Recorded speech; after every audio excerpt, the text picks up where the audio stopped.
Hello Brian, welcome back to my channel Sananda কিচেনের আরও একটি নতুন ভিডিও নিয়ে তোমাদের মাঝে হাজির হলাম। তো আজকে আমি তোমাদের সাথে শেয়ার করব বাঁধাকপির পাকোড়া। তো তার জন্য আমি এখানে কিছুটা পরিমাণে বাঁধাকপি আর পেঁয়াজ কুচি করে রেখেছি। এবার একটা মাঝারি সাইজের বাটিতে কুচি করা পেঁয়াজ আর বাঁধাকপি দিয়ে দিলাম। তারপর দিয়ে দিলাম 1 কাপ পরিমাণ বেসন আর দিয়ে দিলাম 1 চামচ লবণ, 1 চামচ চিনি, শুকনো লঙ্কার গুঁড়ো, গরম মশলার গুঁড়ো আর জিরের গুঁড়ো আর দিয়ে দিলাম 1 চামচ কর্নফ্লাওয়ার।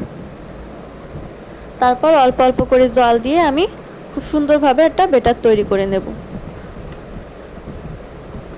তোমরা দেখতেই পাচ্ছ খুব সুন্দরভাবে মেখে নিচ্ছি। তোমরাও ঠিক আমার মতো এভাবে করেই মেখে নিও। তারপর চুলায় প্যান বসিয়ে তেল দিয়ে দিলাম পরিমাণ মতো। তারপর হাত দিয়ে দেখে নিলাম তেলটা গরম হয়েছে কিনা। তেলটা খুব সুন্দরভাবে গরম হলে এভাবে পাকোড়ার শেপ করে কড়াইতে দিয়ে দিলাম।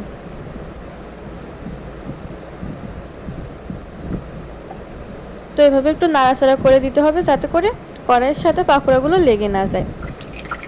তারপর এরকম এক এক পাশ লাল লাল করে ভেজে নেব। তোমার এক পাশ সুন্দরভাবে ভাজা হয়ে গেছে, আমি আর এক পাশ এবার উল্টে দিলাম।